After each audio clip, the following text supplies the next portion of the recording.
Welcome to RPG Book Club, the podcast where we play a little bit of a video game and talk about how it makes us feel. I am Sam Allman. I am Elias Sailor Eli Warren. And I'm Maddie Grace Spiffle Webbin. And today we'll be talking about Pokemon. That's a lie. That's all we've been talking about for the last half an hour. We actually got started about 30 minutes late because we were talking about Pokemon. Here's the thing about Pokemon. We all have very strong thoughts about it, and regardless of which of us is right, it's me. What matters what matters is that the series, I think it's really cool that the series is intricate and complex and deep and important enough to all of us that we can have these long arguments about it. You know? So props to Pokemon. Yeah. Good job, Pokemon. Even if you fucked some things up and I'm not as interested in you as I used to be. But it's not your fault. I think I'm old. Me and Eli are both fed up with Pokemon, but for completely different reasons. Yeah. But so this episode is dedicated to Pokemon. Yeah. It's specifically dedicated to the ice cream Pokemon. In loving memory of Pokemon. No, this episode is dedicated to the freedom fighters of the Mujahideen. I mean, Pokemon. And today we'll actually be talking about the 7th part of Chrono Trigger, where we talk about all of the end game side quests. Yep. There are quite a few, and you can do them in any order. So this will be kind of a weird, just like let's pick which one to talk about first, sort of way. The end is near. Before we get to all of that, Eli, you could barely contain yourself talking about the thing you wanted to talk about this week, right before we started recording 30 minutes ago. So you tell us what happened this week. I don't remember. We talked about too much Pokemon and now you forgot. I have completely lost it. Yeah, something happened and you said you were going to tell us later, so it's later. And you were like swallowing like a laugh or embarrassment or something as you said it. You're like, oh no, I gotta save that one for later. And we're just like, okay, but now it's gone. I hate myself. I don't even, I can't. Oh God, my brain is broken. It's my birthday cheat week. And the sugar has already made me dumb. Dumber. Eli, you got a long way to go if you want to be the dumbest person on this podcast. Sorry. I had a meltdown recently and cut my own hair. Whoa, what? Yeah, I was like, I can't deal with all this hair in the back of my head. It's like I'm growing a tiny mullet and it's killing me. I have to get rid of it. And so like I attempted to use clippers and those kind of worked. And then I just like started chopping away with the scissors, and it's not the worst haircut I've ever had. It's definitely the only one I've ever given myself. And I'm not sure I'll ever do it again. But you know, I look passable. Nice. My hair was getting really, really long, and so I thought, man, it would be really, really great if Texas would open back up so I could get haircuts. So what did I do? I gave myself a buzz cut because I don't want to fucking get coronavirus. It's that fucking easy. Just give yourself a goddamn buzz cut. Oh, I don't look good with a buzz cut. Nobody does, but we're also not going outside, so nobody will see you. Give yourself a shitty haircut. I have to do video conferences, Sam! Just give yourself a shitty haircut and don't talk to people and stay safe. That's it. The end. I gave myself a not the worst haircut ever. Good. So proud of you. Other than that, like, yeah, I'm celebrating my birthday, so I just had a whole bunch of fucking ice cream and pizza, and I've got cake and cookies, and we watched Jojo Rabbit tonight, which is fucking fantastic. Highly recommend. I heard that's a great movie. Yeah, I bouncing off of your movie thing, I have found a service, and this is not a paid ad because I think the place might be ran by Nazis, so I don't know. So take this recommendation with a grain of salt. But I grew up when there was television, and the thing about television, specifically like movie channels and things like that, is somebody got to curate those and pick them for you. And there's just something liberating about somebody picking stuff for you. That, 100% agreed. That like I miss. And so like, yes, I have way better selection on Netflix, and surfing Netflix is a lot like surfing, is a lot like channel surfing. But on channel surfing, you were forced to watch a couple seconds of a thing instead of just looking at the cover on Netflix. And there is a streaming service. Shout outs to Polygon's article that taught me about its existence. But it's called Pluto TV. And it basically is a whole bunch of TV channels, but it's not like actual TV channels. I think there's like 2 or 3 on there that are. What most of them are like, hey, streaming rights to show one movie one time are cheap instead of having it be on Netflix in perpetuity. So we're going to get Minority Report, and we can show Minority Report today. And so it's up next. And they have a whole bunch of those. But then they also have binge watching channels, which are like, the one I watch all the time is Doctor Who. But they don't put on first episode of the first Doctor and then play 790 something episodes. They just will like, oh, here's a storyline. Let's just drop in and do a storyline here and there. And so it's like shuffle for super long shows or shows that you just kind of want as background noise. And like they have a channel.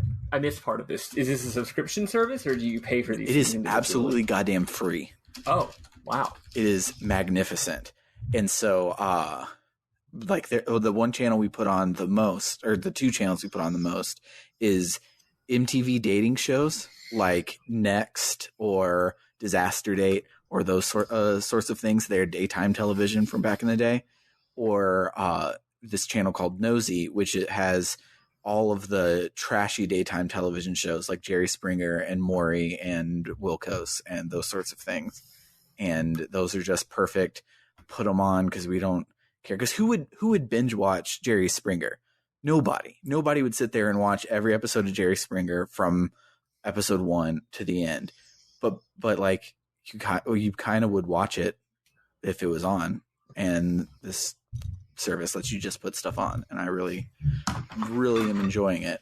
I think it's ran by Nazis because there are 4 Breitbart / Blaze TV related channels, and CNN is the closest lefty channel on there. Like all of their like ads and stuff seem like socially conscious, like the ads for Pluto TV, they seem to come from like a good person's place, but they have 4 shitty people channels, so could be ran by Nazis on the down low, but I don't actually know. So the fact that I called them potential Nazis proves I was not paid for this message.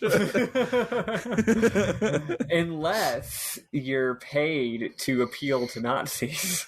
Yes. Oh, jeez. That's some very high level paid advertisement. It's like, we want you to suggest that we might be Nazis, but not actually say that we are. That way we get everyone to listen to watch our product. Yes. Anyway, that's very interesting.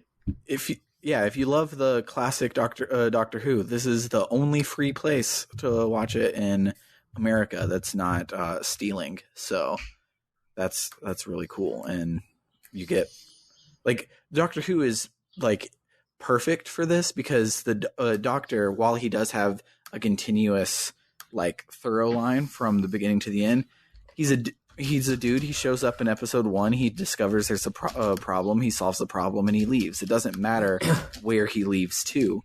You can just watch whatever the fuck next episode you want. And that's good. I like it. I like it a lot. I also started playing Final Fantasy 14 this week. So I'm about to become a shut-in. Lol. What about you, Maddie? What did you do this week? Nothing. I started playing Pokemon, hence the yelling about Pokemon. Time to talk more about Pokemon. I see. Let's go. I started playing Pokemon. I kind of had some depressies towards the end of the week there.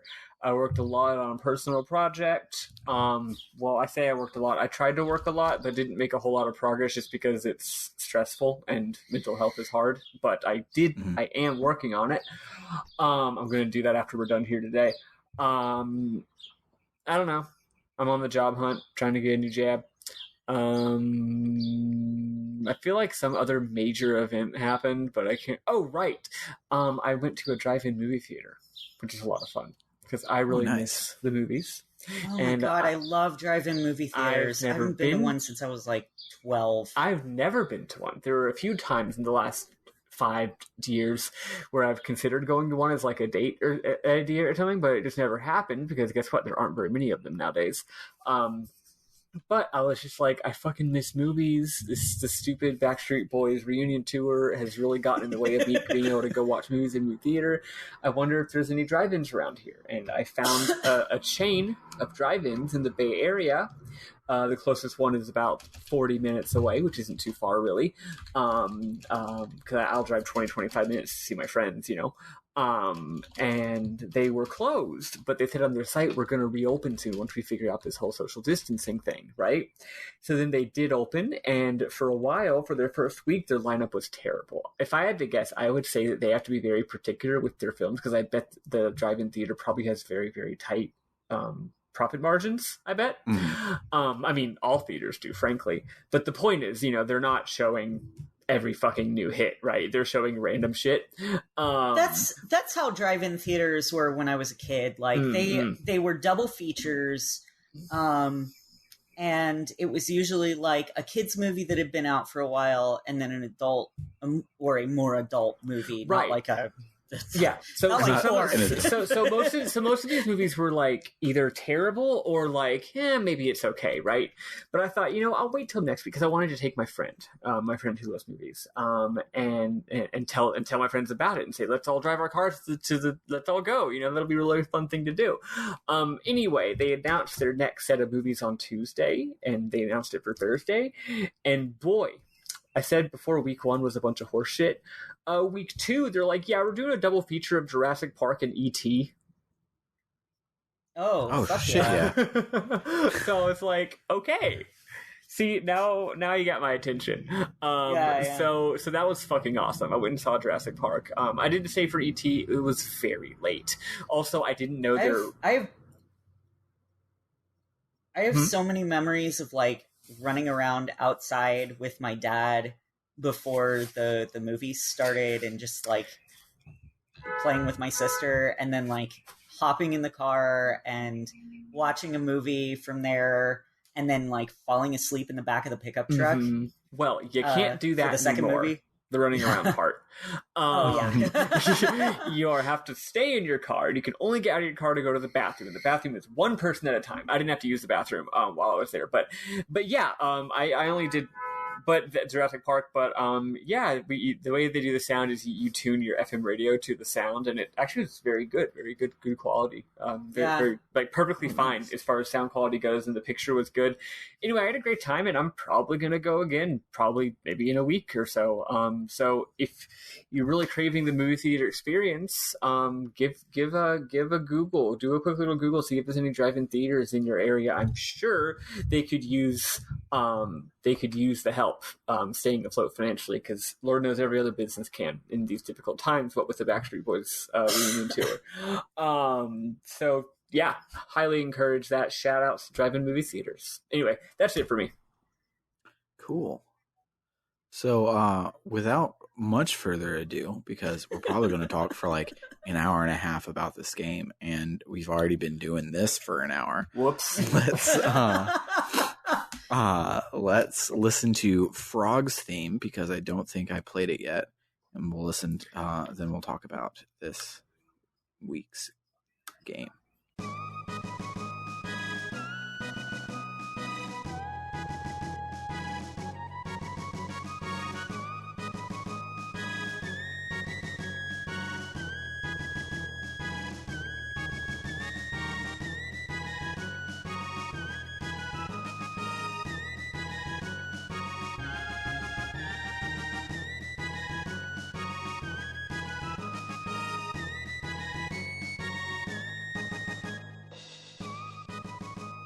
So, this week, as Sam alluded, is side quest week. There's a bunch of side quests that are like, unlike a lot of other video games, these side quests are considered sort of part of the game.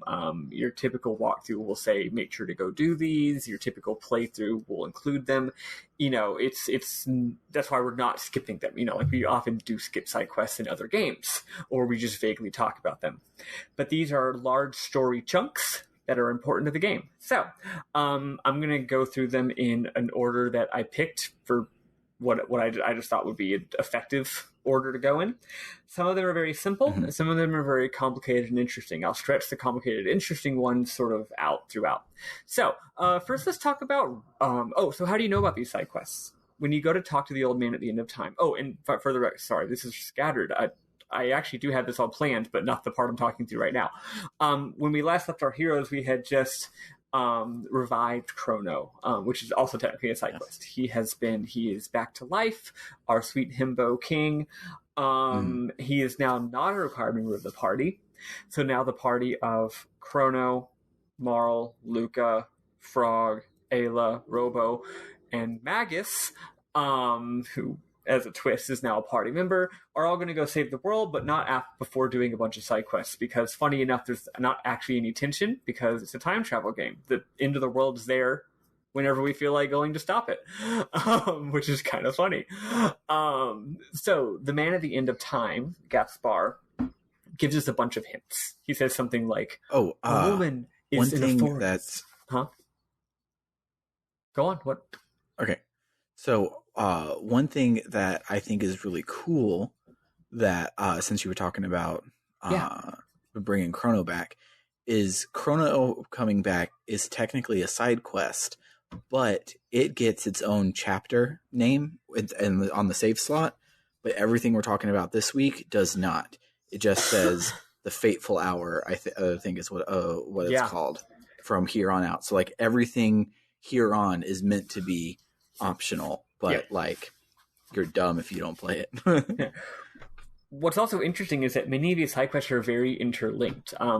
I did almost all of this with no guide because I thought it'd be fun to do it without a guide, and based on only on my pretty vague memories of the last time I played the damn game. And many of the side quests you might accidentally like trigger a quest trigger just while exploring the world, or while, I don't know, attempting to solve a different side quest.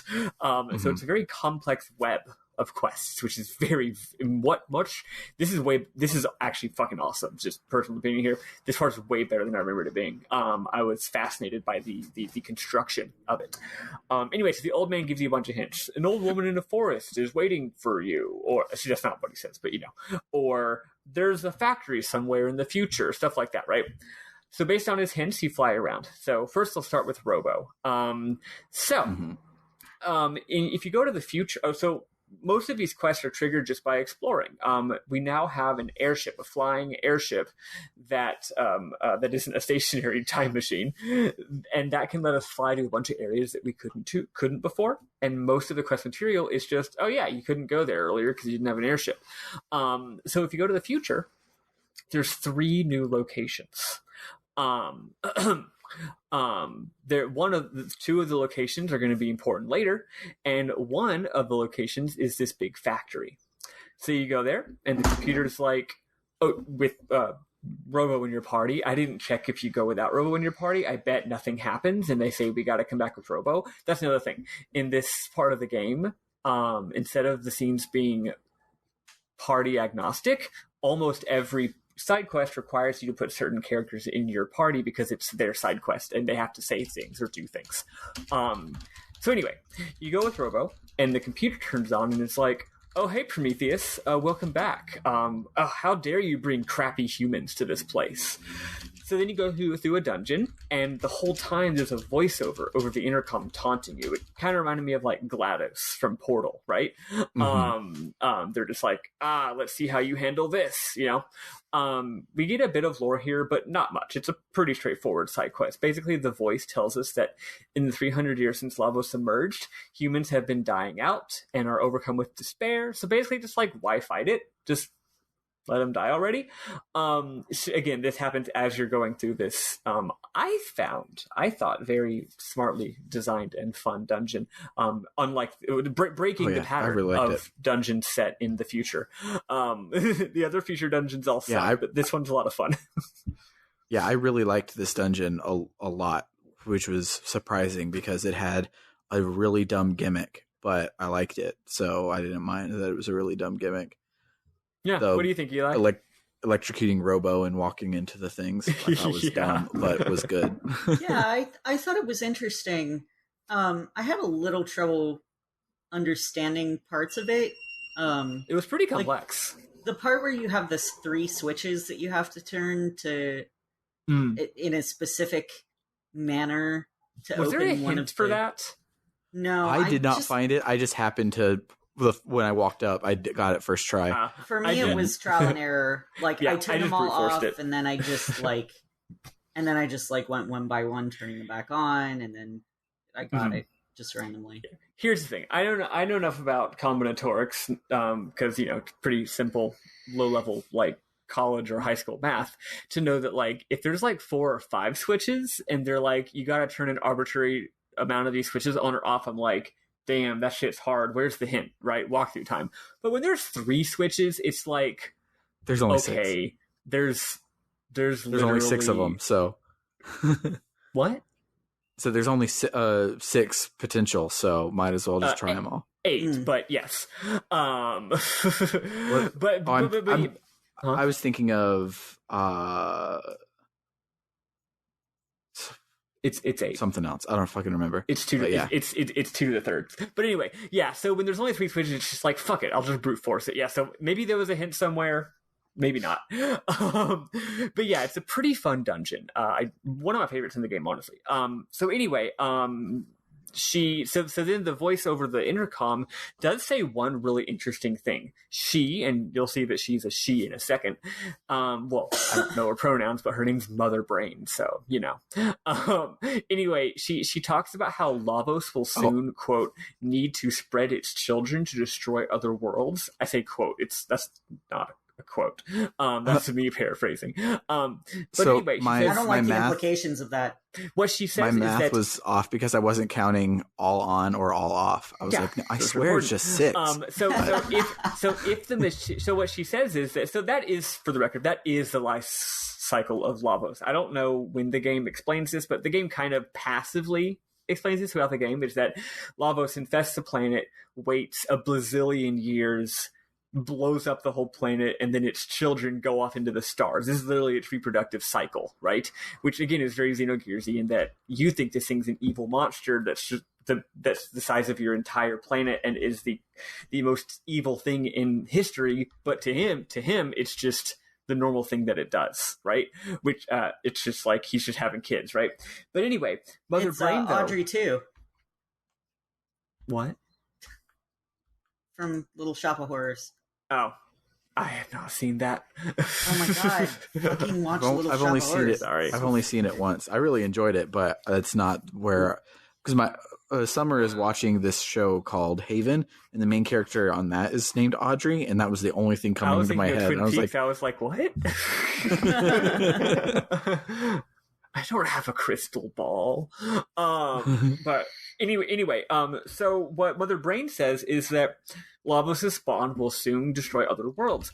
But if the machines ruled the world, and again, this is me vaguely interpreting what she says. I think she said something like, if the machines ruled the world and killed all the humans and had total control of the world, they could revitalize the world and use the world's life, I'm thinking plants, animals, etc., to feed the Lavos spawn. And I think the implication is that if the Lavos spawn were taken care of, then they wouldn't spread to other planets. Therefore, that would actually be a very morally good thing, saving other worlds from destruction. This is not elaborated on. It's not much, but it's quite interesting. So I thought I'd just throw that out there. So you're like, oh, maybe the robots are actually okay. Anyway, then you find out they're doing Soylent to the humans. Yeah. So that's bad. They don't really follow up on that either. But there's a conveyor belt with a bunch of humans going through it and presumably getting ground into robo juice, and y'all are like, wow, that's bad, let's defeat the robots. And then that's if they don't follow up on it. So kind of like the Soylent in Xenogears, where it's a thing that you happen upon, and then it's just part of the dungeon, and you keep going. Anyway, so then after we've completed all the puzzles and stuff, there's a cutscene where a girl robot shows up. We know that she's a girl because she's pink and literally has a bow in her hair. Yep. Ms. Male character. Which, on one hand, you could obviously be like, that's very, very sexist and stereotypy. But also, frankly, as a Tran who is very intentionally femme, I'm like, nah, I get it. If I was a robot and I wanted everyone to know I was a girl, I would paint my chassis pink and wear a bow. I mean, that was how I did my transition. Was I took off all my pink clothes and I stopped wearing ribbons in my hair. Yeah, and it turned me into a boy. Yeah, exactly. So anyway, this girl's name is Atropos, and she's like, rah, humans are bad, let's kill them. Robo's like, Atropos, you've changed. And then she says, Mother Brain reprogrammed me to be better at killing humans. And then she drops a truth bomb that would be a massive plot twist if we cared, which is that Robo was intentionally programmed to hang out with humans and learn more about them, and then return back so the robots could better kill humans. But Robo's just like, nah, fuck that. And then they have a one-on-one fight. My naming him Bender was very appropriate. That's very funny. Yeah. After the fight, Atropos is back to normal, and she's like, oh no, Mother Brain must have fucked with my memories. I'm really sorry. I'm sorry for doing that. And then she dies. So Robo is like kind of sad, but he's also like pretty chill about it. It's pretty interesting, actually, because there's this whole thing where, like, he's been rejected by his own kind, and he's, like, very fine with it. He's, like, a little bit sad, but he's also just like, yeah, no, these are my friends, sorry. Fuck off. Anyway, then you fight Mother Brain. She's not interesting. She's just like, blah, blah, blah, humans bad. That's it.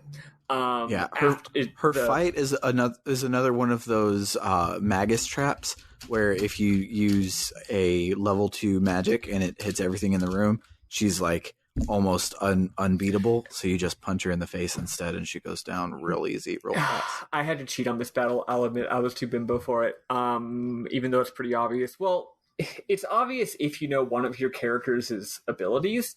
Which to be fair, I did forget that Luca had a sleep spell. But yeah. So the big boss has 3 assistant baddies, and the assistant baddies all have, it turns out, 1 HP.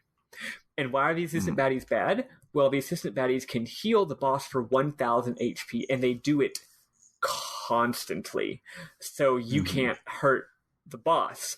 What you can do is you can kill 2 of the baddies and leave the 3rd one alive, and now is healing it for 1,000 health, only less frequently. I still couldn't keep up. My damage couldn't keep up. And the reason you don't kill 3 of them is, as Sam said, if you kill all 3 of them, then she shifts into mega fuck you mode. The solution that a walkthrough told me, which again, I probably could have figured this out myself, but I was lazy. Luca has a sleep spell, so you just put the baddie to sleep, and then it's not dead, but you can still just wail on the boss, and it becomes very easy. So, really cool little gimmicky boss. Yeah, you beat it. That's it. After, Robo's like kind of bummed, but again, like, I actually love him. I think he's very subtly written. He's feeling some kind of way, but he doesn't talk much about it. He's just like, well, all right, let's go. And you get a really good equipment. You get 2 weapons out of this. You get his best weapon in the game, and then a weapon that has a very, very, very low attack, but it increases based on, I believe, the last digit of your health. Yeah. And it can do up to 9 times its normal amount of damage. So it could result in Robo doing like over 3,000 damage in one hit. But it's very random. It's based on, again, ending HP, which is tough. The walkthrough I used did suggest that if his max HP ends in a 9, then it's easy, because you want a 9 in the end. So if his max HP is 9, all you gotta do is keep him fully healed, right? And then you're doing that max damage. That's interesting. I haven't played around with it yet. Anyway, that's Robo. On to the next one. Another really, really short quest. Actually, no. Let's talk about Ayla. Most people think that Ayla's quest in this game was cut because she does not have one, and it's conspicuous that she doesn't have one. So most people think maybe they were working on it, they just couldn't finish it, so they didn't put it in the game. Did y'all go to 65 million BC? Yeah, so I think Ayla does have one. She just doesn't comment on it, and maybe it was her plot about it that changed, because the Rainbow Shell quest has 2 dungeons, and all the rest of the quests have 1 dungeon. I was going to mention that. Yeah, one of that those one dungeons is Tyranno Lair. That one is interesting. That one has a surprise. Like I said, other than the Robo one we just talked about, all the rest of a lot of these other quests are very complex and time hoppy and weave things together in interesting ways. And and Sam, that's a very good point, Sam. So maybe that could be the case. But anyway, if you actually go to 65 million BC, there's nothing. The only thing is that someone says, hey, we found this rock, and they give you a silver rock, which unlocks a triple tech. Also, there's some new items you can get. Also, if you go and collect 10 of those like collectible items and go to the chief at the shop, he sells you a really fucking good armor, and you can buy as many of them as you want. It blocks, or maybe reflects, or absorbs, either blocks or absorbs, I can't remember, 80% of fire, which at this point we already have better fire armor than that, but it also has stupid high defense. So it's a very good armor. You can buy as many of them as you want if you feel like grinding. There is one interesting thing about Ayla, though. All the NPCs do have new dialogue, and their dialogue revolves around the idea that it's fucking cold now. Lavos, when he landed, kicked up a whole bunch of dust and clouds and smoke, and it's kind of blocking the sun, and they're definitely heading into an ice age that's going to kill off the dinosaurs and the reptiles, and probably kill off the majority of the humans as well. But these humans are ignorant of the fact that that's going to happen. They are very, they don't have very developed brains, and they don't know about how science works. So they're all just like, man, sure is cold, huh? It's really depressing, and I love it, actually. I think it rules. But that's it. That's it for that time period. Now let's cover one of the major ones. Let's see. Let's cover Luca. Okay. So, wait, there was no boss there. So, if you recall back in Zeal, there was talk of a special sunstone that powers everything until they decided to start using Lavos power instead. They even told us where it was, the NPCs. They're like, oh, the sunstone is on that floating island over there. We can even see it on the world map. So you're thinking, oh, is that going to be a side quest so I can get that sunstone? Before we could get the side... Gotcha. Before we could get that side quest, Zeal blew up, obviously. So where is it? Turns out it's pretty easy to find once again. So in the future, I mentioned there's 3 new locations. That one of them is a factory. Another one is a cave with nothing in it. And the third one is where you have to go for this quest. So you go in that place, and you're in a palace of obviously Zealian architecture. It looks like the Sunken Palace. It looks like the Black Omen, as we'll go to later. You go there, and there's a really fucking cool boss inside. It's a pretty tough boss unless you can outfit your whole party with fire armor, or 2 out of 3 with fire armor, which makes it a little bit tricky depending on your party composition and whether or not you're under-leveled like me. But it's a pretty cool and not super hard boss. After you beat this boss, you get the Sunstone, but it's out of juice. It's the Moonstone.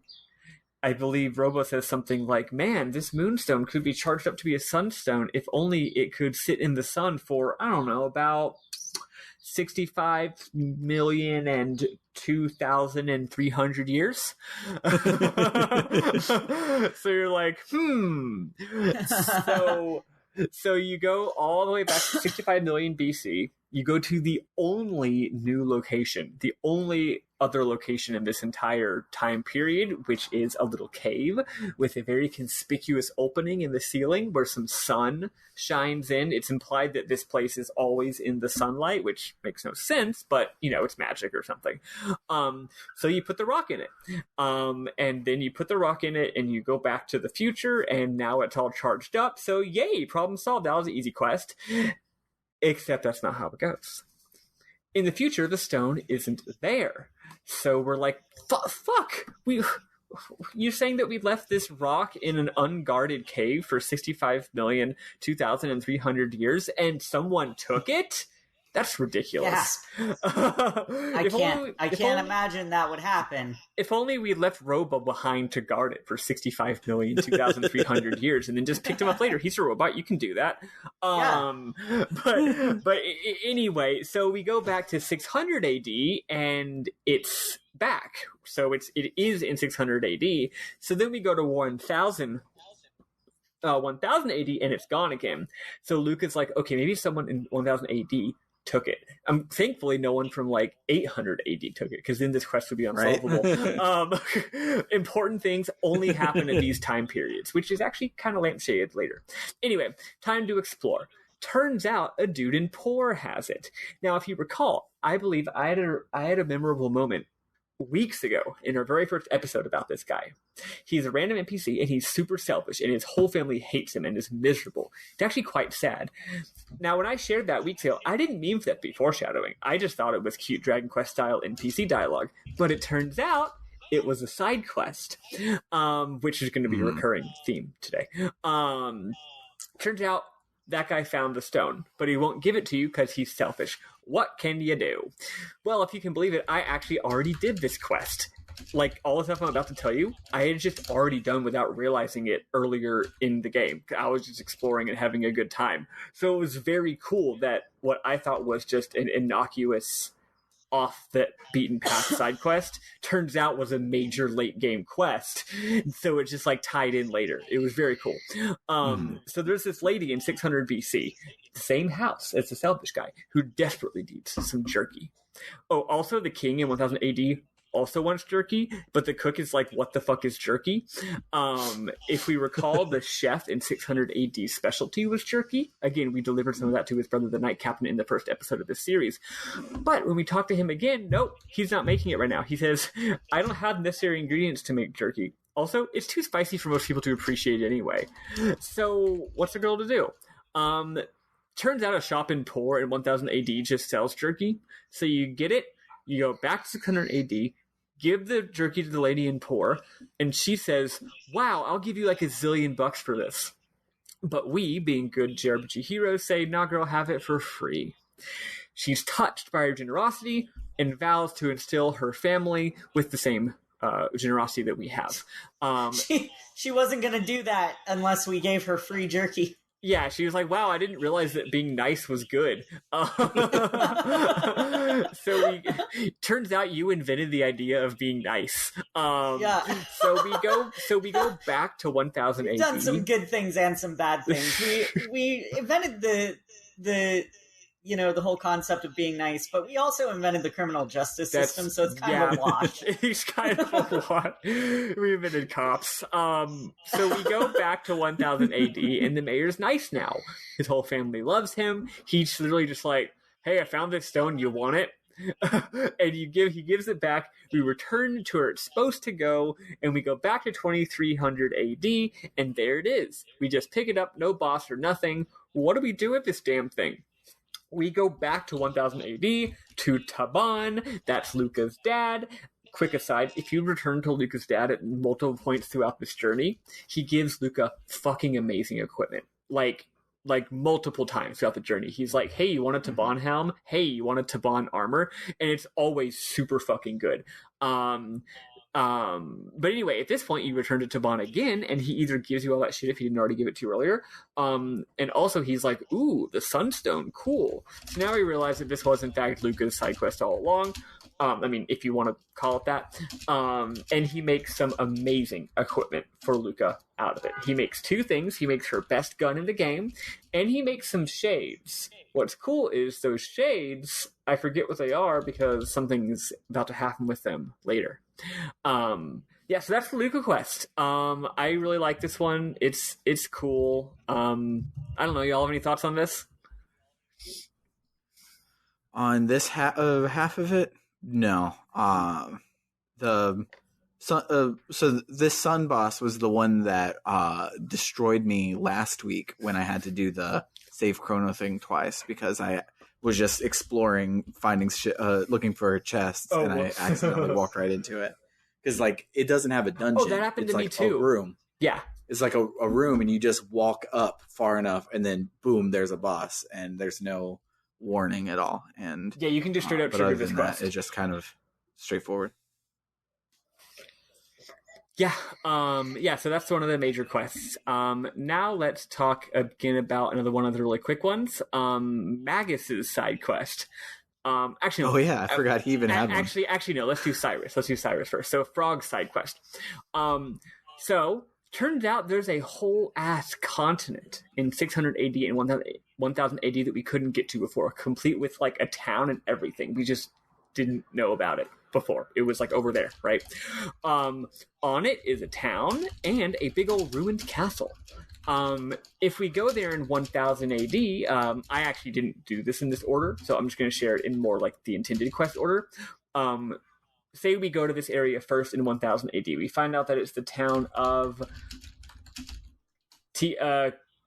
Chiron, Char's Revenge. I don't know. It starts with a C. Anyway, and it's pretty much just a town, nothing particular happening. If we go to the big ruined castle, there's a big enemy that we can't beat. Oh, it's the ghost of Cyrus. We know that because the game's UI says that it's Cyrus. If we put Frog in our party, he's like Glenn, but that's it. He can't. He's too enraged. He's too evil and ghostly to talk to Frog. So there's nothing you can really do. So we go back to 600 AD. Then there's a bunch of shenanigans. In 600 AD, we try to go to the castle to resolve this quest, but we can't because there's holes everywhere in the floor because it's too ruined. And there's a local carpenter who would help you, but he's too busy having a good time drinking at the bar. Also, he doesn't have his tools. I don't know why a carpenter doesn't have his tools. It's just weird. Turns out if you go to literally the exact same location, but 400 years later, you can get some tools there. That part's a bit random. And then you go back and you give him the tools and he's like, cool. So then he goes back to his house where if you had explored earlier, you see that at his house, there's like these 4 random these random NPC guys, and they're just his apprentices.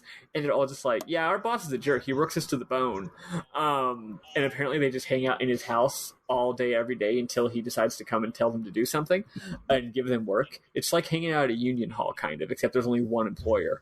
Yes. And anyway, so he's like, all right, boys, let's go fix up the castle. I don't know why. They just randomly are like, what if we went and fix up the castle for no reason? No one's paying us to do this yet. We're just doing it.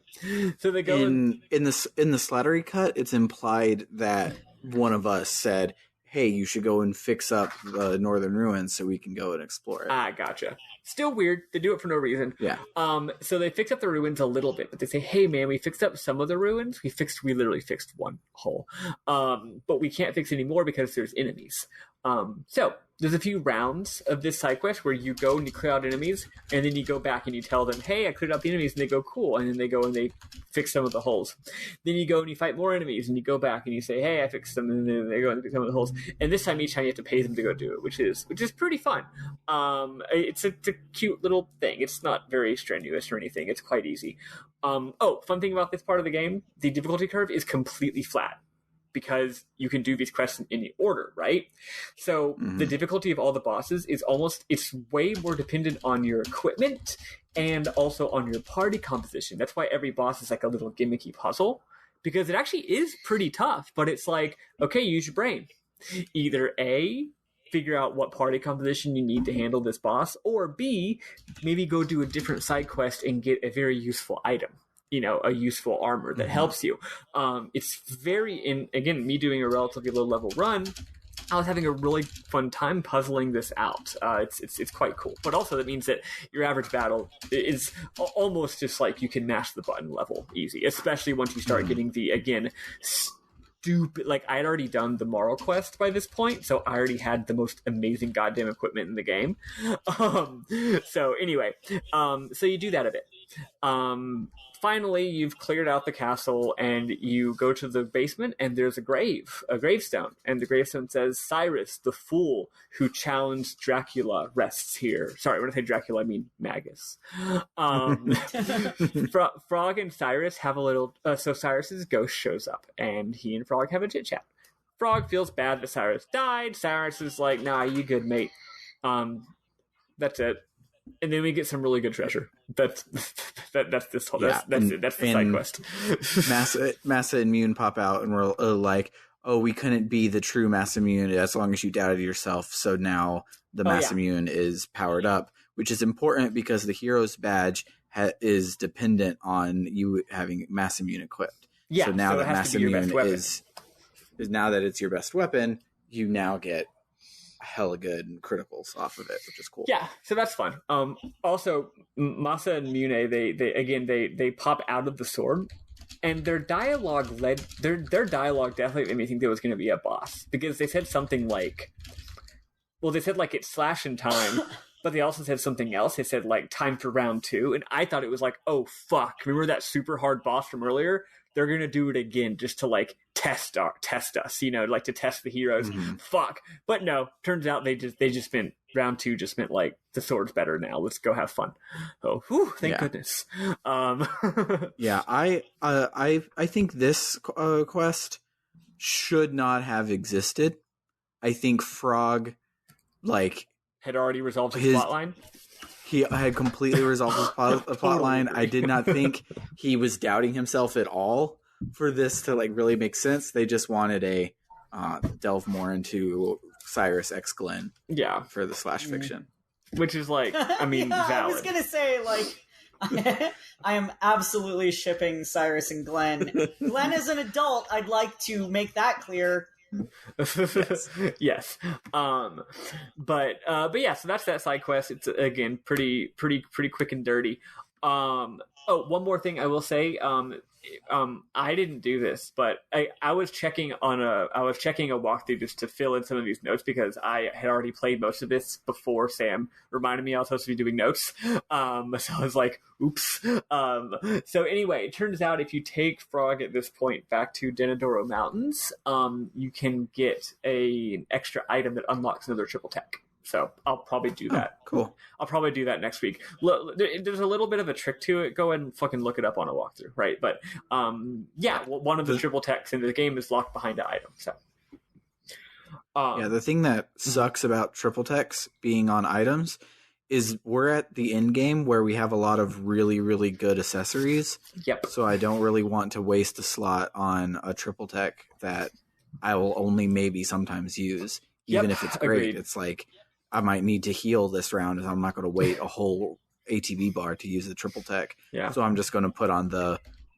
counters on my 2 main hitters and the magic upper on my magic. Yeah, one, I agree. And I will say that I was doing some research for this, and it turns out that every triple tech in the game that doesn't require an item has Chrono as a part of it. Turns out every single combinatoric you can make of Chrono and 2 other people who aren't Magus is a triple tech. So Marl Luca, so Chrono as the first person, plus Marl Luca, Marl Frog, Marl Robo, Marl Ayla, Luca Frog, Luca Robo, Luca Ayla, Frog Robo, Frog Ayla, Robo Ayla.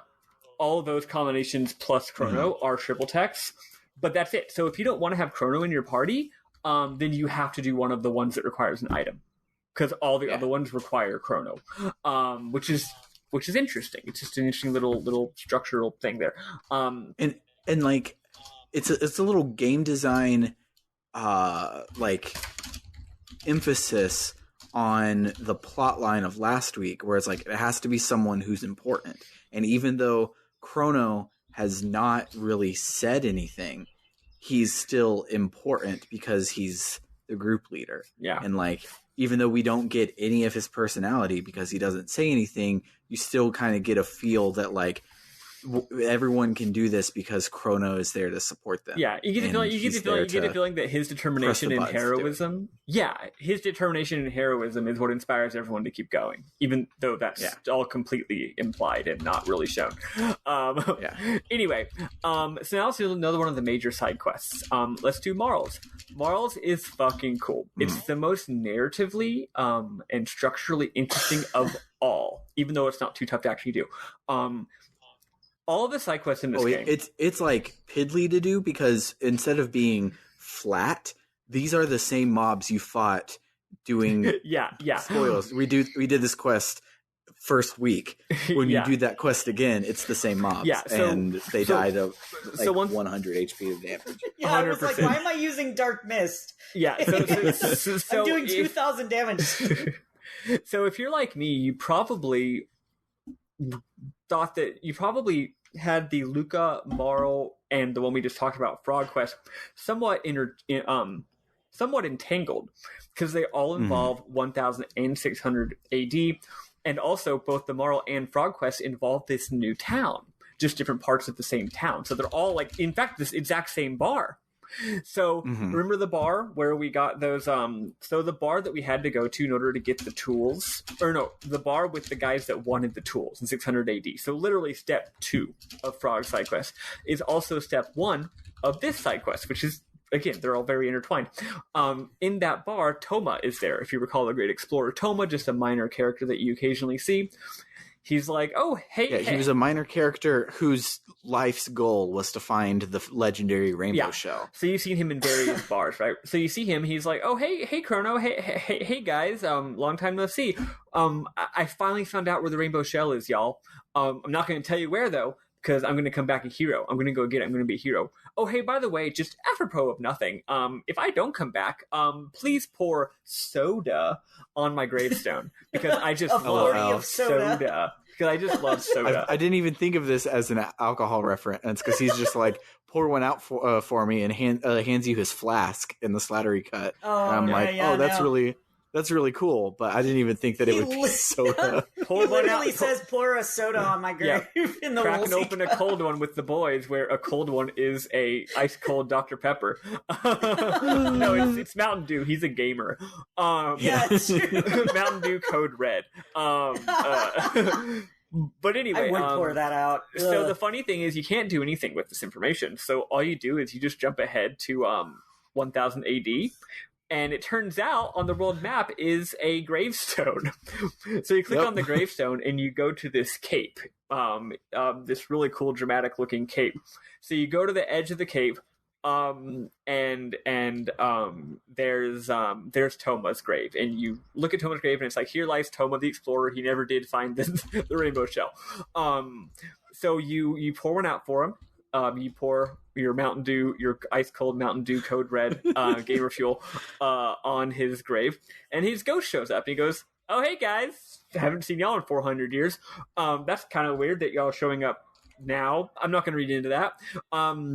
So yeah, it's true, I died. So the rainbow shell, here's where it is. So he tells us where it is. He says it's in this cave, blah, blah, blah, blah. So you go back to 600 AD and you go to the cave he told us about. And this part's so fucking cool. So we've already been tying our different plot lines that were previously separate together, right? So you go into this cave, and you go down like one floor, and then you go down another floor, and all of a sudden, we're in Azula's throne room from the Reptite lair. Turns out that deep underground is the lair from 65 million years ago. It still exists as a ruin. We go through this dungeon literally backwards. The ruin, it's a combination of the original architecture combined with just random interconnecting cave areas. And we go through it backwards, climbing down until we get to the jail cell where our buddy Kino was held all those years ago. Which makes me think that this was Ayla's and something was cut, because it happened to be where Kino was in the Tyranno lair. I think Ayla was supposed to do something here. She doesn't. Maybe. She doesn't comment on it whatsoever. Maybe. But yeah. So it's just really cool. That it's like a blast from the past, right? And the characters comment on it. They're like, "Whoa, what the fuck?" So anyway, you find the rainbow shell, and you're like, "Cool. It's too heavy, though. Let's go tell it.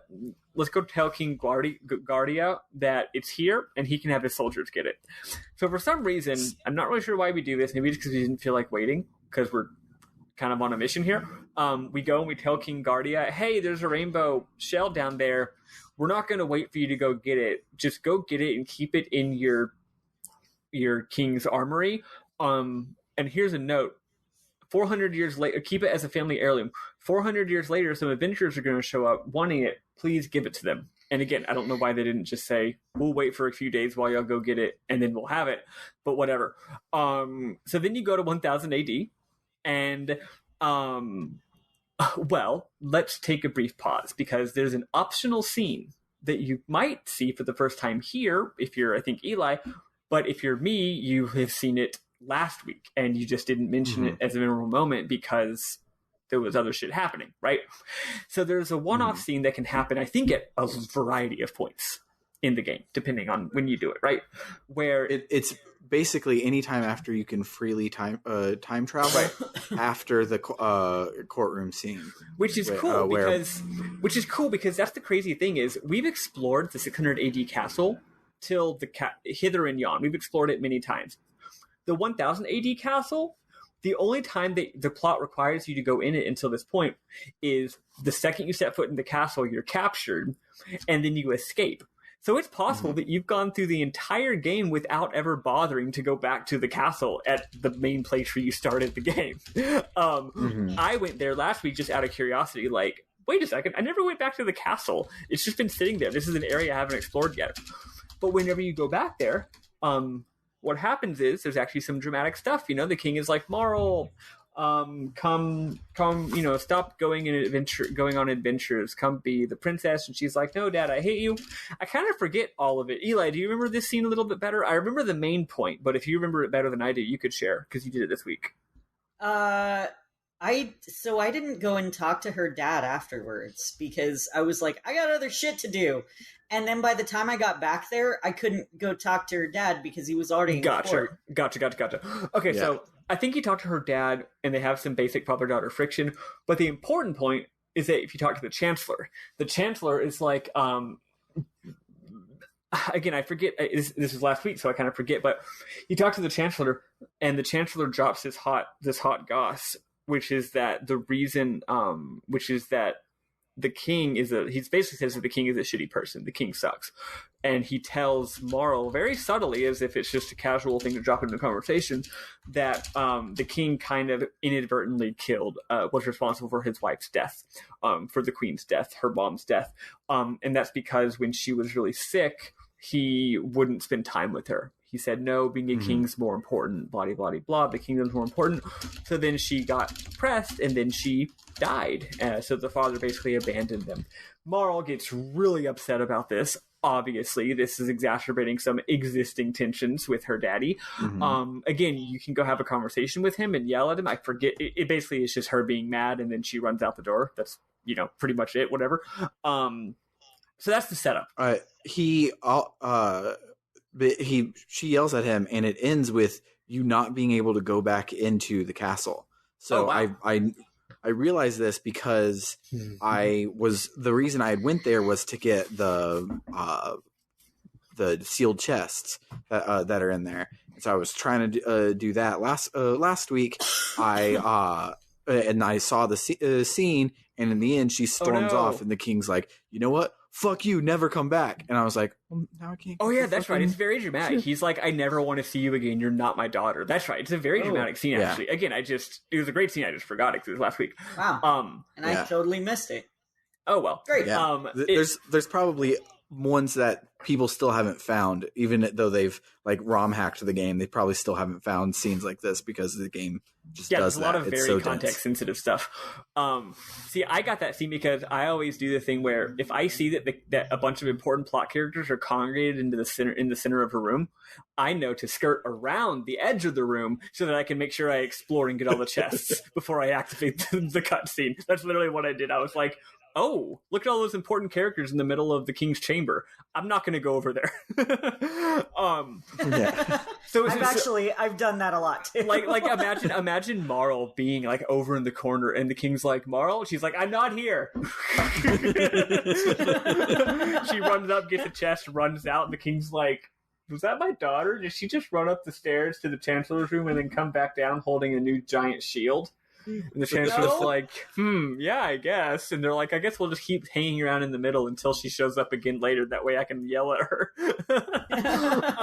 But anyway, so you may or may not have seen that scene earlier. So you come back to 1008. Oh, and you also got some very big hints earlier that the chancellor is bad because because ACAB, all chancellors are bastards. No, all chancellors are bad guys. So anyway, so you return to 1000 AD. And oh no, turns out the king is on trial? What? So we get a little second courtroom scene. So you also find out that there's a couple of rooms that you can't go into. Like, for example, there's an armory where they're like, you can't come in. And Marl's like, I'm the princess. And they're like, we don't care, you can't come in.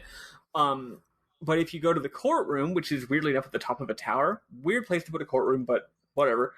We didn't know that's where it was earlier because they transported it to us in a cut. They did a movie cut to get us there, so we didn't realize it was at the top of a tower, but it is. So you go to the top of the tower, and again, they're like, you can't come in here. There's a trial. And then if Marl's in your party, she yells and does her special sprite where she's yelling. And she's like, let us in. I'm the fucking princess. And they're like, okay, I love Jesus. her yelling sprite. She's really so good. One of the best fights in the game. So you go in there, and there's this trial scene where basically the chancellor is putting the king on trial for being a traitor to his country, which I guess you can do. I guess the king can't just be like, fuck you, I'm the king. I guess they have a constitutional monarchy, I guess. Well, they can do that because we invented cops. Yeah, we're so basically we didn't just invent cops, we invented the deep state, because it turns out the deep state has all the power and can coup the king. So anyway, lay low. So anyway, we go into the courtroom, and they're like, yeah, there's this family heirloom, and there's a note that says one day people are going to want the heirloom, but it's not there. And the king's like, I don't even know what you're talking about. And the chancellor's like, you stole the heirloom, you sold it for chump change because you're a selfish jerk. Maybe you bought jerky with it, you pig. He doesn't say it, that's my own interpretation, but he do be loving jerky. So anyway, you're like, so Marl is like, no, he didn't do it, and he's like, yeah, he did, blah blah blah blah blah. No, Marl is dumber than that. She goes, that's right. We don't have an heirloom, because she forgot that we just went and did that 5 seconds ago. Maybe we could say that she wasn't in your party when you did that. Maybe she was chilling on the epic. Anyway, he's like, blah blah blah, unless you can somehow produce the heirloom, then nothing, then we can't prove it, then you can't prove his innocence. So you're like, oh wait, the armory, Christ, what the fuck was that? That was a gunshot. Those happen around here. So that's been more than usual. You're not in Texas anymore. It's been more than usual lately. I guess the quarantine's really getting to people's heads. So anyway, you go down to the armory, and there's a really quick little one-off gauntlet dungeon that's like a straight line. And yeah, so you fight a bunch of... It turns out that Naga, basically all the villains from the very first arc of the game, like the demons that infested the cathedral, all those enemies are here. And they're the exact same stats that they had before. So you just annihilate them. It's hilarious. And you fight your way through the armory, and sure enough, at the back of the armory is the rainbow shell. It was in the armory all along. I guess when the chancellor said the king stole it, they were just like, is it in the armory? The chancellor's like, no. Don't go check, though. in my head canon is that the Chancellor was like, all right, I'm going to steal it so I can say that the king stole it. And he tries to pick it up and he's like, shit, this is heavy. Never mind. Demons, you stay here and make like big arm if any guards come down to see if the shell is there. It's like, very nothing strange. to see here. It's very strange. So anyway, you get there and you break off a piece of that Kit Kat bar and you go back up to the courtroom. And this time the guards are like, bitch, we're not letting you into the courtroom. We don't care whose daughter you are. And they're like, fine, we'll go a different way. So you find a different... Oh, also, I should say, as you're going up the stairs to get to the courtroom, you pass a very conspicuous locked treasure chest. And that doesn't happen in this game. Like, you get, like, sealed magic chests earlier, right? But they're not just like, this chest is locked. That, like, getting keys isn't... That's not a thing that you do in this game. It's not fucking Dragon Quest. So it's very funny. So you've run past this chest, like, 4 times by now. Anyway, you go the back way. I actually forget how you get to the back way, but it's like it takes you like it's just a camera cut. Oh, okay, it's camera cut. Cool. Yeah. So then it cuts to the courtroom, and if you recall the courtroom, it's this beautiful work of sprite work with a huge stained glass window in the back behind the judge's pulpit. And all of a sudden, Marl's shadow, her silhouette rather, shows up behind the fucking stained glass, and she's like, "You'll never get away with this, evil Chancellor." And he's like, "What the fuck? Oh, it's Marl." And then she and your whole party burst through the stained glass window, like in slow motion. Like she does does a fucking hero jump. It's such a great scene. And then y'all all land, which this must have been a very long jump. Because of like the camera focal depth of this scene. Like, you're at the back of the courtroom, they're all in the middle of it. Anyway, you fucking jump through the stained glass and land right in the middle of the courtroom. And you're like, here's the fucking thing, we found it, ha ha ha. And basically, you save the day, and the Chancellor is like, God damn it. And then the Chancellor turns out all along, he was Yakra. He's literally the descendant of the Yakra from the evil Chancellor was 400 years ago. He's in a long line of Yakras who have been waiting for their revenge for literally 400 years. And he tried the exact same plan, which was being an evil Apparently they only have one way of being bad, which is pretend to be an evil Chancellor.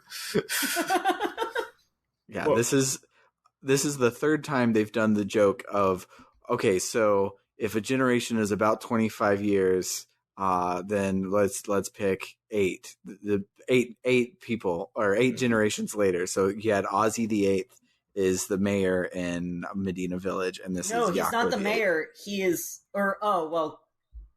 he's not anymore. He's not anymore. Yeah. We haven't talked about that quest yet. Whoops. Spoiler alert. We actually did. I forgot to wrap it up. Anyway, go on. Oh, yeah.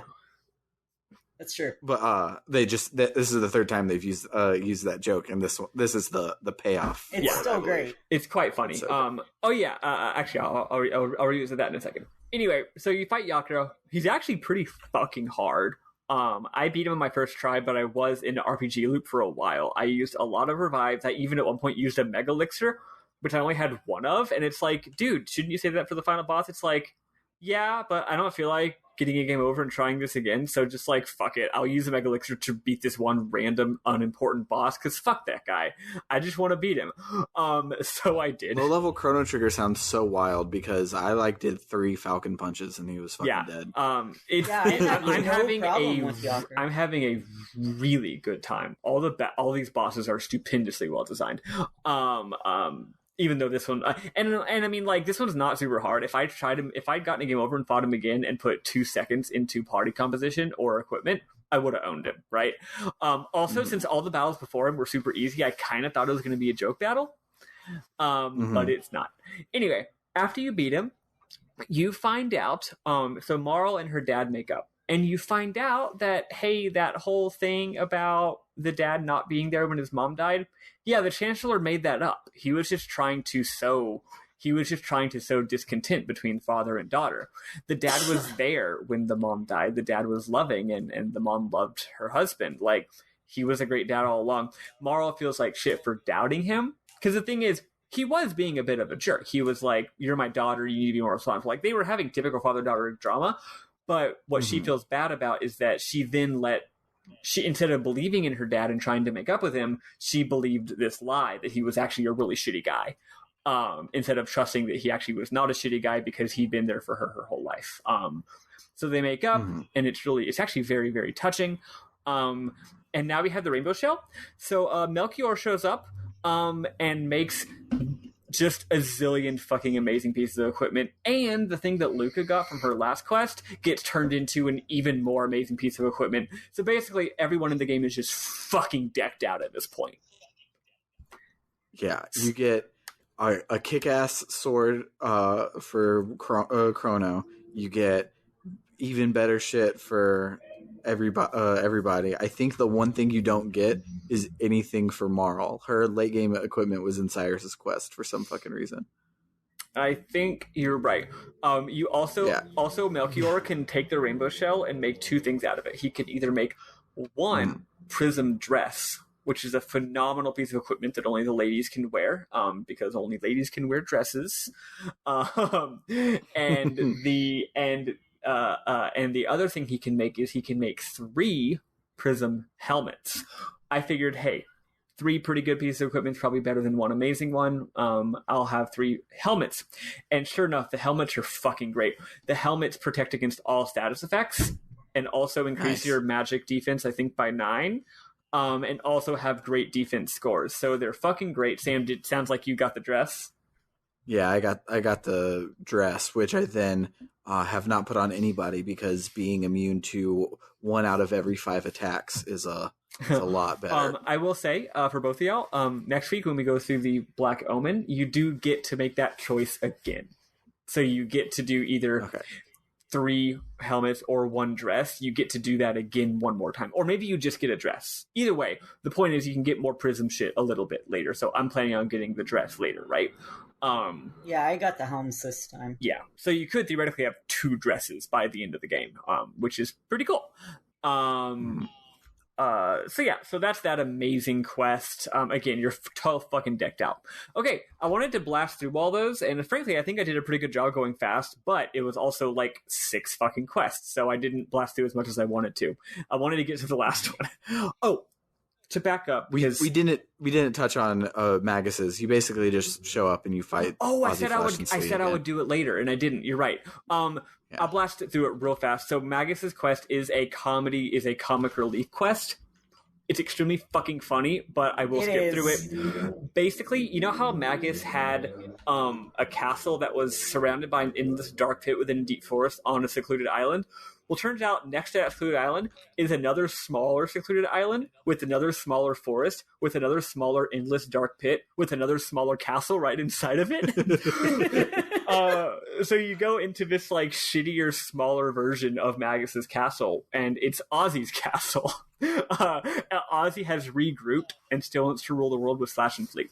You fight through the small fort and avoid some obvious traps or trigger them because you're me and you're like, fuck it, I don't care about triggering a trap. And then you fight Super Slash and Bonus Flea. They're just not what they're called, but they're just better, right? They're harder than before, but not as harder as you are stronger, so they're pretty easy. You then go to the next room, and it's actually kind of hard. You fight Super Slash, Flame and Flea, and Omega Ozzy all at once. Because it's all 3 of them at once, it's a little tough, but you still win. Then you go to the final room, and you fight Ozzy all by himself. This part rules. It's the same joke as before. He has a barrier, and there's levers behind him. You attack the lever, but oh no, the floor opens beneath you, and he's like, haha, I won't fall for that again. So you fall down. Here's the thing. You fall down to literally the previous room. So then you just go back up the stairs, and you're like, fuck it, let's fight again, idiot. So you fight him again. There's 2 more levers. But hilariously, you don't even have to hit the lever. As soon as the battle starts, a literal cat shows up off screen, and the cat hits the lever, thus defeating Ozzy forever. That's it. You know what's great? What? There's a fan canon that's Magus's cat. It obviously can't be because it's been 12,000 years, but he was so close with his cat that his cat came up and was like, you know what? Maybe the cat got transported through time, just like he did. Maybe so. And so his cat is like, you know what? Fuck Ozzy. That's a great idea. Anyway, so yeah, this is all just comic relief. It's really funny. Also, if you go to 1000 AD, the Mystic Village that hated humans earlier, now they like humans. And that shop that sold stuff that was super expensive, now it's the cheapest shop in the game. So that's fun. Okay. And also, Mayor Ozzy is now the butler in that house that he was in before. Yeah, which is pretty funny. So anyway, on to the final quest. The final quest is damn it, scrolling up, scrolling down, scrolling up, scrolling down. So this final quest, the Fiona quest, starts in Zeal, technically. Remember when we gave that lady the plant? She says her descendants are going to respect nature. So, and actually, she survives the fall of Zeal. She's in the destroyed. She's in the camp in the Dark Ages, and she's like, hopefully, the world will be beautiful again one day. Now, in 600 AD, this girl named Fiona, her house is in the middle of a desert. She says that she wants to restore the forest, but there's monsters. I believe we talked about her in a previous week, vaguely. Turns out there's a little dungeon. You go in this little dungeon, basically you fall under the sand, and you fight a bunch of monsters, and there's a pretty tough boss, but not absurdly tough, but like, you gotta be pretty smart about it. Remix of the Zombor. Yes. The remix of the Zombor fight from the Magus'. Yes, from the bridge. 600 AD. It's a very interesting fight. Pretty difficult. It took me 2 or 3 tries. It's got some interesting strategy to it, but not too bad. So then you return, and Fiona says, "Thank you for your help, and I promise to work hard to turn this desert into a beautiful forest, even though I won't live to see my dream finally come true." Out of nowhere, Robo just goes, "Hey, can I stay behind?" So we leave him, and now he's visible. So in the Slattery cut, she's like, I really want to work on it, but I know I won't live here for forever. And shit's hard. Like I have to go and rest all the time. I really wish that there was somebody I could trust who would do this forever, and it would be a bonus if they didn't have to like sleep and eat and all of that sort of stuff. They could just work for, I don't know, 400 years straight. If there was anybody like that you could think of, that would be wonderful. That's funny. So Robo is like, I'll help. So we leave him. He's now visible on the world map, toiling away and being extremely cute. If you exit and re-enter the map, you can see him doing a variety of different animations. He's a cutie pie. We jump to 1000 AD to see Fiona's dream fulfilled, where there was once a lifeless expanse that we had to cross to get from Guardia to Por. There's now endless trees and a cathedral in the middle. We go in to find, for the first time since we started the game, a beautiful cathedral complete with nuns. But this time, the nuns aren't actually evil Naga in disguise, they're just normal nuns. The cathedral was built to honor Fiona, as well as her humble helper Robo, who revived the forest. We go to the center of the cathedral, and at the altar, stained glass shining down on his still rusty chassis, is our boy Robo, in a crouched position, covered in moss and dirt, clearly long inactive. We remove him from the altar, and he beeps to life. He says, "Welcome, friends. It was only a quick hop for you, but it's been a long 400 years for me. I'm happy to see you all again. Let's celebrate." Robo's idea of celebration is one of the greatest works of sprite art in the history of video games. So the party is spending the evening deep in Fiona's forest, lounging around a campfire. Black silhouettes of tree trunks and green leaves frame the scene. The campfire in the middle casts a glow all around as the characters spend a quiet moment together. I'm going to skip part of my fruity writing. Marl's, but I will go through. Marl's lying on her stomach. Frog is gazing into the fire in thought. Luca's working on Robo because he clearly needs repairs. Chrono is asleep already. Ayla is sitting like a doofus. And naturally, Magus is brooding in the corner, away from the rest of the group. Then some very important dialogue happens. Robo reveals that he's been doing a lot of thinking these past 400 years, as you do. Contrary to what the game's been vaguely hinting, Robo doesn't think that Lava created the time gates. He thinks that perhaps some entity, some unknown living consciousness is guiding them. Ayla mentions that when people die, they relive all their memories. Frog notes that it's not just any memories that get remembered, but the most profound moments of someone's life, and usually the saddest. Robo says, yeah, memories usually come from regret. If only I'd done this, if only I'd said that. They all silently consider the unspoken implications of this line of thought. Until Marl, fresh off of her own side quest, dealing with things that she regrets, wonders if that's going to happen to them when the time comes. Luca must be startled by this suggestion, because Marl then turns her attention to her and says, Luca, is there anything moment that you're thinking of? Any moment you'd return to? Luca's like, no. And Marl's like, oh shit, I definitely just said something I shouldn't have. And Luca's like, yeah, I don't want to think about that thing that you just said. Anyway, final little bit of lore here. They ponder what this entity might be. I believe they use a capital E. Robo concludes that it's probably impossible to grasp the answer now from deepest in the flow of time, but maybe their journey will end when they finally discover the entity's true identity. Editor's note, this doesn't actually happen. Anyway, seeing no further resolution, they turn in for the night. Later that night, everyone is now asleep. Turns out Frog also sleeps like a doofus, as does Magus, who sleeps standing up like a damn Dracula. Luca wakes up. She hears something. She gets up. Now the player is controlling Luca for the first time ever, unless you intentionally do your party composition. She heads east. She sees that what last night was an innocuous clearing now contains a gate.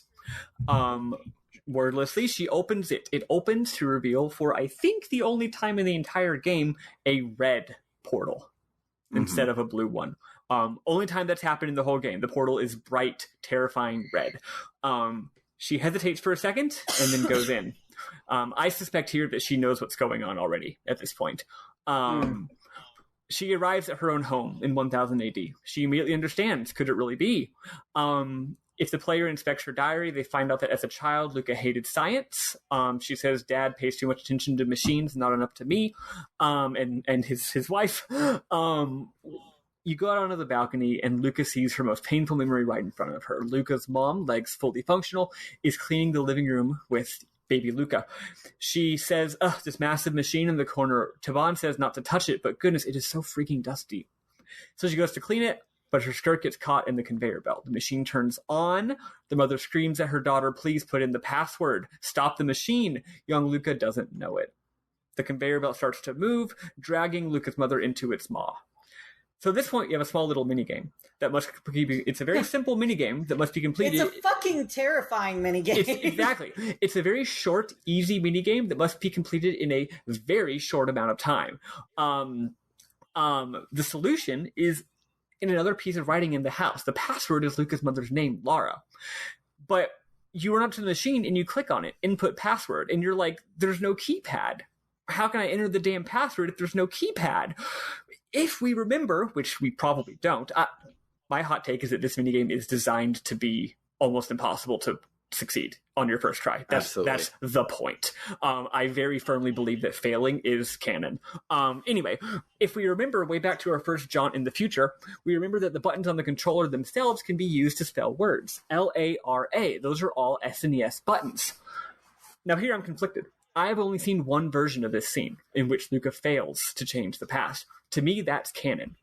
But after deliberating on it, leading up to this point, I finally decided, you know what? I'm going to go ahead and save her. I'm going to fucking do it. I already know how. I've played this game before. It won't be hard. I know how to do it. So I go up to the console, and I fuck it up. And I don't know what I did wrong. So I try again, but before I finish, it's too late. Because this is actually a very difficult thing to do, apparently, even if you already know how to do it. So, even with my cheating knowledge, for me, in my version of the game, Luca was not able to succeed. Lara's scream pierces the air. Cut to Luca in her room, crying on the bed. Somehow time has passed. We learn that Lara's legs have been ruined. She'll never walk again. Baby Luca blames herself, thinking if only she knew more about science and machines, then I could also not pay enough attention to my mom. And I could, and I, that's not part of it. And I could save her. Luca returns through the gate. Finally, Robo... yes, you go. I succeeded, but just barely, because I also failed it, but then I realized, I need to get rid of the dialogue box first, and then I input the password. Oh, is that how it works? Oh. Yeah, so that may have been I think I realized that, but I ran out of time, so. What about you, Sam? So I have all... She's... I also have always failed historically, and I decided not to this time. So when you succeed, mom is like, "Wow, that was really dangerous," and baby Luca also is like, "Wow, yeah, don't know why it stopped. That was super dangerous." So Luca leaves, still is crying in the room. It doesn't really like. If I feel another reason why I think it's canon. That's catharsis, baby. That makes fucking sense. Yeah, I could see her bawling her eyes out at that point. Yeah, I don't think. I think maybe she would bawl her eyes out after going through the gate, more than just like. That's a decent point. let me just potentially fuck up the time stream and just cry here in my room, in which the little girl Luca has gone in, sees her future self crying in a room. He's like, "That's weird. Let me write a journal entry in which I say today was so scary. I'm not going to let anything like not. I don't want to not understand anything ever again because me not understanding almost ruined my mom's life. So I'm going to commit myself to understanding everything, basically." That makes sense. So yeah, back in my version of things, it's very dark. Luca is very crushed. She's been given perhaps a divine second chance and still failed. In fact, she just got to revisit her most painful memory and not actually fix it. Robo is waiting for her as soon as she exits. She doesn't say anything here. It could be a bit of like silent protagonist style dialogue because these games operate very much on imagination and suggestion. So it could be implied that she tells him what happens, or maybe fucking not. Maybe he just knows, which could be interesting. In the slattery cut, I think it's implied that he knows. I think he's something like, "I can only guess what was on the other side of that gate." Yeah. So that's really fucking cool. Robo is he's seriously one of my favorite. He's maybe my favorite character in this whole game. Even though he has sucks very few. Don't ever fucking use him. Even though he has very few important scenes. Robo's waiting for her. He says in his classic, always upbeat, chipper, never gonna give you up sort of tone, he goes, "I'll give you my legs. They're lightweight and easy to use. Just slap some treads on me instead." This is an absolutely absurd thing to say, but Luca thanks Robo for being a good friend. Robo gives her a very special gift, and we return to the world map to continue the game. I find it very notable that she does not tell the rest of the party about it. I mean, maybe she does off screen, but I like to think that she doesn't. This is just her own thing, and Robo was there. So she and Robo shared that moment, and then she sort of just wipes her tears and continues on because she is the best character in this game. I'm trying to remember what he says, since because that obviously is about his her mom not making it. Yeah, so Eli, do you remember what he says if you succeed? Nope. Yeah, I don't. Yeah. I obviously don't because I've never gotten that scene. I've never gotten the succeeding scene before. Probably just he probably doesn't have the part about I'll give you my legs, you know. But yeah. Anyway, if you go back to their house later, it turns out that she's walking around instead of sitting in a chair, which is cool. But yeah, there's a lot to think about for this scene, and I'm not going to go on all day about it. But I do want to just mention that not only is there the important stuff about Luca, but yeah, there's also all that important lore stuff. This lore stuff does not get revisited. They just throw it out there, let you kind of think about it. The idea that there could be some kind of god, there could be some kind of entity. The planet's spirit could be reliving its own memories because it's about to die. It's like literally life flashing before its eyes before Lavos destroys it. Lot of interesting suggestions. They're not followed up on. They just kind of just plop it in there and say, "Hey, really dinks you donk, huh?" Next week we're just gonna kill a bunch of bad guys and save the day. So, is there anything else to discuss before we move on to MMs? I do not think so. Nice. Let's listen to some lovely music. What are we listening to? We are listening to Boss Battle 1. Yeah, doesn't work thematically here, but that's okay. It does not work at all. But we gotta put it somewhere. We gotta put some song here, okay? Sorry, we already used all the sad ones. Yeah. We did. Why did this game have to have something really fucking sad for 2 weeks in a row? Now we're out of sad songs. We've used both sad songs.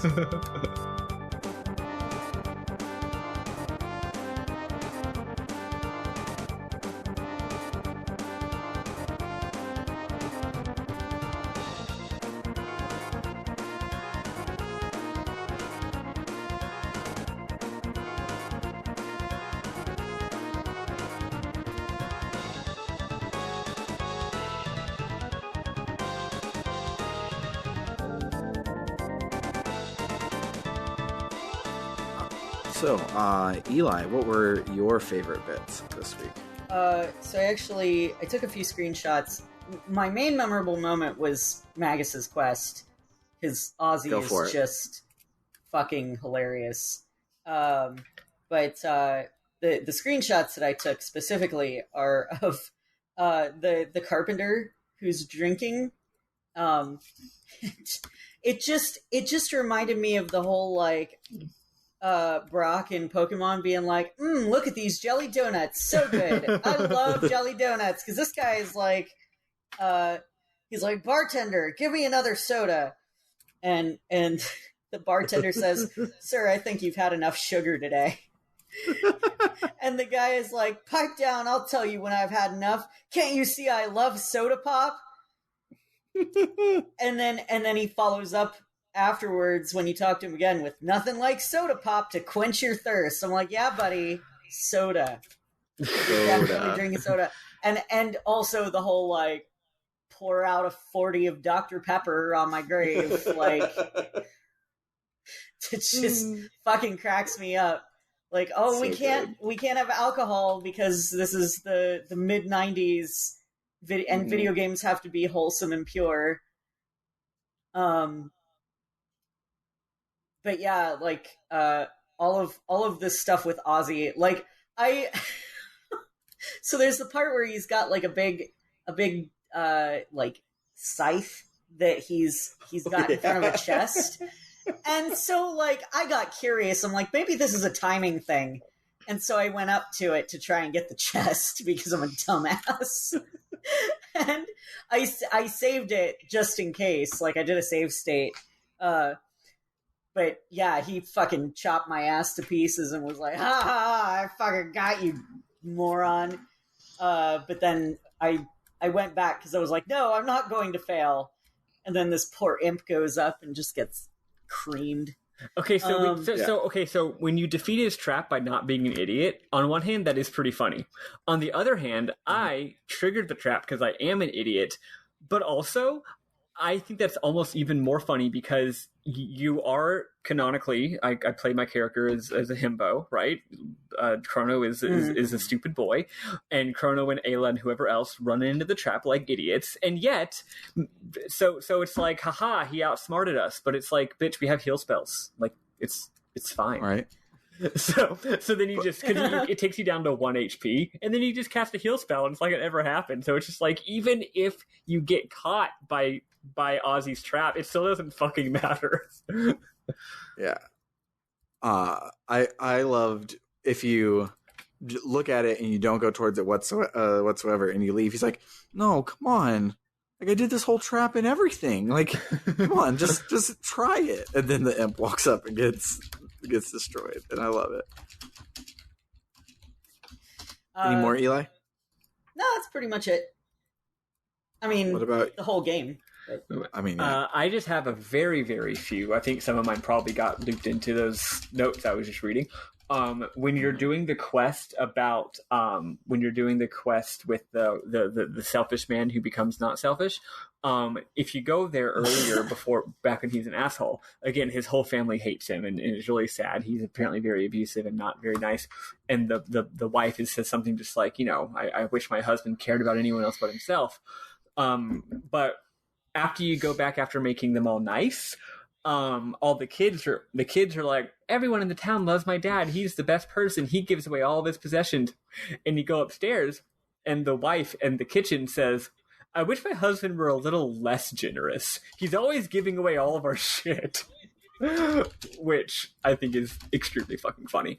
And then secondly, when you since you're talking about that that scene, there is actually one joke that Slattery added in. Oh, let's hear it. That was not present in the Woolsey cut, and it's fucking amazing. So you go upstairs to that house, and there's a little kid, and you talk to him. It's like, yeah, my dad's really magnanimous, but I think he's just big boned. Wait, but you cut out. Sorry, he just what? He says he's just big boned. That's really funny. I love it. The line in the Ted Woolsey version of that line's also pretty funny, but I didn't bother screenshotting it. But it's a totally different joke. Anyway, other thing, when you go into Azala's throne room, in 600 AD, if you click on the throne room, I don't know who in your party all does this, but for me it was Luca. When you click on the throne room, Luca goes up and sits in the chair, or she stands in front of the throne, and she does like an evil laugh, like presumably like in imitation of Azala, or I would imagine not even in imitation, just like using your imagination, like, hey, what if I was the evil villainess? That'd be kind of funny, you know? It's just a really cute one-off interaction that happens. Yeah. And anyway, final thing, this is actually not... Oh, wait, sorry. One more moment. When you go back to Medina Village and everyone's all nice, remember those guys that we burst out of their cupboard and they were like, get the fuck out of here? This time when you talk to him, he goes, hey guys, long time no see. What's up? And then another, when you're in the bar of Medina Village, there's a lot of good dialogues, but everyone's just having a great time. It's like the happiest village in the world. And one of the little imps goes, grooving on life, ... Finally, this is not an MM, this is actually important. I forgot to mention it. Remember that conspicuous locked treasure chest I mentioned earlier? Well, once you finish the courtroom scene, there's a conspicuous glowing sparkle in the courtroom. And if you click on that conspicuous glowing sparkle, it's a key. And if you go to that treasure chest, I'm sure you know what to expect at this point. That's right. They did the exact same thing they did 400 years ago. The actual Chancellor was stuffed in the treasure chest. Oh my god. And the Chancellor's like, wow, thanks. I've been in there for a fucking while. Time to go continue planning the Millennial Fair. At this point, we do get a hint of something that's going to come up in the ending. It's not an important plot point, but it's just a cute little detail. Apparently, there's going to be a really cool, amazing parade, like a midnight like moonlight parade to wrap up the festival. And the Chancellor is in charge of planning that. So he's like, fuck, I'm so behind. Yep. So that's it for me. You got anything else, Sam? He He'd do something special for Marl at the you're right. moonlight thing. You're right. He did. And I think that actually gets paid off. I think if I recall the ending correctly. Okay. I don't actually remember. I don't have any that I didn't already bring up, but I do want to stress to everyone listening how fucking amazing the say hello to my little friend jumping through the fucking stained glass scene is for Marl. It's stupid good. It's so good. Like, I have traditionally, all the other times I've played this, not really cared about Marl that much. Like, she's just been like, she's been on the party screen basically the whole time. Haven't really used her, but this time around, I'm like actually like loving her so much. And this scene, it was the perfect button on. It's like the perfect button on my new lease on Marl. Like looking through her now, I'm like, oh yeah, 100%. You know what's funny? She's amazing. You know what's funny? When we first started playing this game, I said something like, "Oh, Luca is the most important character in the game," right? One reason why I thought that, and I still think she's a wonderful character, but one reason I thought that was because I had transplanted a Marl scene onto Luca in my memory. That when you're in the future and you see the destruction of all life on Earth and you see Lavos, all that stuff, I always thought that it was Luca that is like, holy shit, we gotta save the day. We can't let this happen. We're time travelers. We should become heroes and save the day. It's actually Marl who says that, not Luca. So yeah, Marl is fucking great. She's just a big-hearted sweetheart. She could be the hero of this game. It doesn't make any sense that Luca couldn't be the hero of this game. She's definitely a side character, even though she's very important and beautiful and wonderful. But Marl could easily be the central character of this game, if they wanted to. So I love her. Yeah. And even though slight spoilers for some behind the scenes shit we'll get to if we play Chrono Cross, Luca becomes the backbone on which this series is built. That's true. But yes.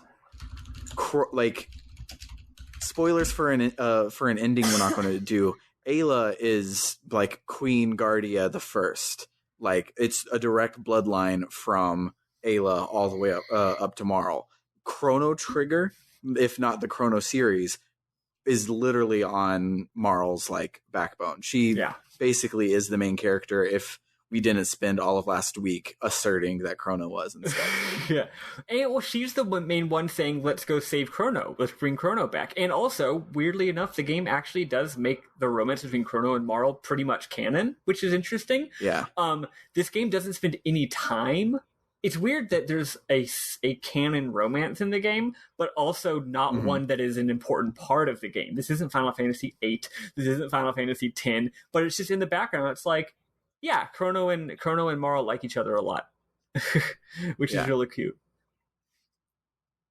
Her dad mentions that. I just forgot to mention it.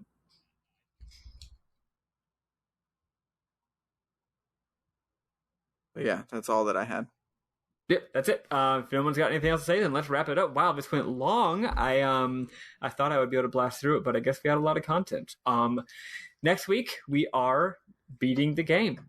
We're going to beat the game. I think we've all agreed we're going to beat the game by going through the final dungeon, the Black Omen. Although, if anyone wants to not do that, I guess they can. I don't know why you wouldn't, though, because you kind of need those sweet, sweet levels, because the final boss ain't easy, folks. Going through the Black Omen, in case you're curious, does wrap up a couple loose ends plot-wise. Whereas if you just go fight Lavos, it's well, we saved the day, but there's some weird loose ends that weren't resolved at all. As opposed to if you do go through the Black Omen, there will be one weird loose end that's not resolved at all. So next week we will talk about the Black Omen and the good ending, which as of this week we all it's confirmed we all get the good ending, and so we'll talk about that. We'll then also talk about a couple random endings that aren't the joke ones, because there's quite a few joke endings. But and then we will also talk about my weird bullshit ending that I'm going to get that it makes it tie into Chrono Trigger, that makes the game kind of weird, or it ties into Chrono Cross, makes Chrono Trigger kind of weird. That's added for the PlayStation. Oh, yes, version. I would love to hear the weird bullshit extra stuff. Yes, I've never known what that stuff was, even though I have played Chrono Cross, so I'm very excited to hear about that. Cool. Yeah. It's weird. I'll let you guys know. If you're playing along, I do want to say that final dungeon, it's not easy. It's got a bunch of bosses. It's very high level, so get on it. I'm probably going to start playing it tonight because it might actually give you a lot of trouble. But anyway, that's it. Beat the damn game. See you next week, folks. For if you like what we do here and you want to hang out with us, you can see us on the web at www.rpgbook.club, and you can donate on our Ko-Fi, which is ko-fi.com/rpgbookclub, where you can vote on our next game, except not our very next game, because that one has already been decided. We are going to be playing Danganronpa 1 for our Best of the Rest round 2, and we'll be doing that in 2 and or 3 weeks. So do that. Also, if this is your first time listening to us, weird episode to come in on. But secondly, we also are in the middle of our first longcast podcast right now, where we're playing .hack GU, and all of us hate it, and it's probably in all of our top 10 video games. It's very weird. We all really love and really hate it, and so it's a lot of fun. I'm really enjoying it. It's great. So suddenly, I'm glad that I made the decision to back out of that. I just have too many things going on and too many priorities that I've made, which is why I'm not playing it. The reasons that we love it are reasons that it will be probably your favorite game of all time, Eli. It is 100% the vibe of like playing World of Warcraft in 2006, but not the playing the game version part of it. It's the hanging out on the forums, talking to your friends about it. That vibe. That's true. It's not about playing an MMO. It's about being into an MMO.